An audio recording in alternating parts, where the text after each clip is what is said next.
ନାଇଁ କସ୍ତୁରୀ, ୟା ଭିତରେ ପରିସ୍ଥିତି ଅନେକ ବଦଳି ଯାଇଛି। ହେଲେ ବଦଳି ଯାଇଥିବା ପରିସ୍ଥିତି ପୁଣି ଥରେ ବଦଳି ଯାଇପାରେ କିନ୍ତୁ ଚନ୍ଦନ। ଏଇଟା କେମିତି ସମ୍ଭବ?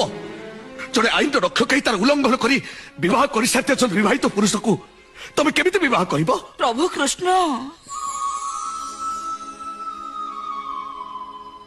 ରୁକ୍ମଣୀ ଆଉ ସତ୍ୟଭାମଙ୍କର ସ୍ୱାମୀ ହେଇଥିଲେ କେମିତି? ରାଧା ଆଉ ମୀରାଙ୍କୁ ପ୍ରେମ ବାଣ୍ଟିଥିଲେ କେମିତି? ହେଲେ ମୁଁ ପ୍ରଭୁ କୃଷ୍ଣ ନୁହଁ କସ୍ତୁରୀ,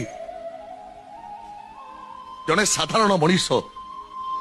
ଆଉ ଜଣେ ସାଧାରଣ ମଣିଷକୁ ଏମିତି କାମ କରିବାକୁ ଅଦାଲତ କେବେ ବି ଅନୁମତି ଦେବନି। ସେଇଥିପାଇଁ ତ କହୁଛି,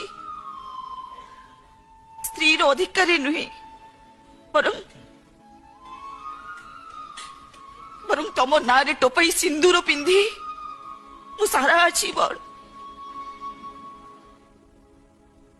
ଜୀବନ ତମ ରକ୍ଷିତାଟିଏ ହେଇ ମୋ କଲା କର୍ମର ମୁଁ ପ୍ରାୟଶ୍ଚିତ କରିବାକୁ ଚାହେଁ। ଚନ୍ଦନ, ଚନ୍ଦନ।